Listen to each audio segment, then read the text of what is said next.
एक बार की बात है, भगवान विष्णु क्षीरसागर में शेषनाग पर विराजमान थे।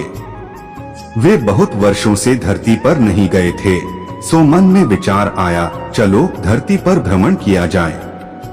वो अपनी यात्रा की तैयारी में लग गए। तभी माता लक्ष्मी ने पूछा, स्वामी आज इतनी सुबह कहाँ जाने की तैयारी हो रही है? भगवान विष्णु मुस्कुराए और बोले, हे लक्ष्मी, मैं धरती लोक पर भ्रमण करने जा रहा हूँ। माँ लक्ष्मी ने झट से कहा, तो क्या मैं भी आपके साथ चल सकती हूँ? विष्णु जी कुछ पल रुके, फिर बोले, हाँ तुम चल सकती हो, लेकिन एक शर्त है। धरती पर पहुंचकर उत्तर दिशा की ओर मत देखना। माता लक्ष्मी ने वचन दे दिया। सुबह सुबह दोनों धरती पर पहुंचे। सूरज की किरणें चमक रही थीं, बारिश की बूंदें अभी अभी सूख रही थीं। चारों ओर हरियाली ही हरियाली थी। चिड़ियों की चहचहाहट और शीतल हवा से धरती मानो स्वर्ग लग रही थी। माँ लक्ष्मी प्रकृति के सौंदर्य में ऐसी खो गईं कि उन्हें वचन ही भूल गया। उनकी नजर उत्तर दिशा की ओर चली गई। वहां उन्होंने देखा एक सुंदर बगीचा, फूलों से भरा, खुशबू से महकता हुआ। वे उस ओर खिंची चली गई और बिना कुछ सोचे समझे एक सुंदर फूल तोड़ लिया।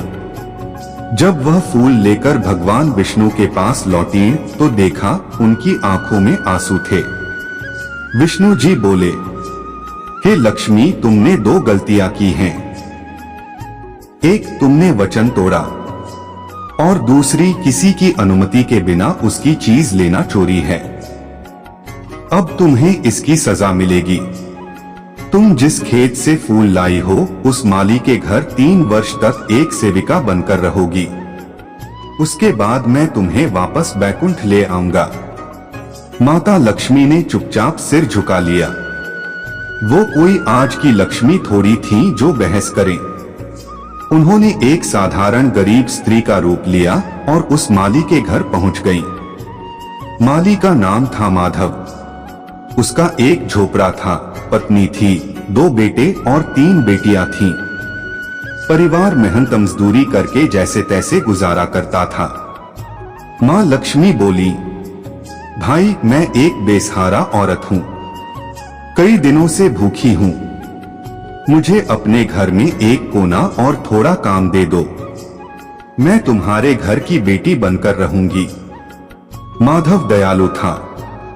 उसने कहा, बहन मेरे पास ज्यादा नहीं है, लेकिन अगर तुम बेटी बनकर रहना चाहो तो जैसा हम खाते हैं वैसे खा सको तो आ जाओ। मां लक्ष्मी को माधव के घर जगह मिल गई। अगले ही दिन माधव को फूलों से इतनी आमदनी हुई कि उसने एक गाय खरीद ली। धीरे धीरे उसकी किस्मत बदलने लगी। खेत बढ़ गए, आमदनी बढ़ गई, पक्के घर बन गए, बेटियों के गहने बन गए। सब सोचने लगे ये सुख उस महिला के आने के बाद ही शुरू हुआ है। 3 साल बीत गए। एक दिन माधव खेत से लौट रहा था। उसने घर के बाहर देखा, एक देवी स्वरूप स्त्री गहनों से लदी खड़ी है। ध्यान से देखा तो चौंक गया। अरे ये तो वही हमारी चौथी बेटी है। वो दौड़कर आया, पैरों में गिर पड़ा। माँ माफ कर दो, हमने तुमसे काम करवाया। हमें नहीं पता था कि तुम स्वयं माँ लक्ष्मी हो। माँ लक्ष्मी मुस्कुराई और बोली, माधव तुमने मुझे बेटी बनाकर अपनाया, सेवा नहीं प्रेम दिया। मैं प्रसन्न हूँ।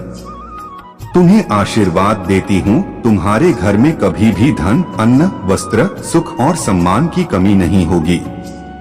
इतना कहकर माँ लक्ष्मी स्वर्ण रथ में बैठकर बैकुंठ लौट गईं और माधव का घर सदा सर्वदा के लिए लक्ष्मीमय बन गया। जय माँ लक्ष्मी, जय भगवान विष्णु।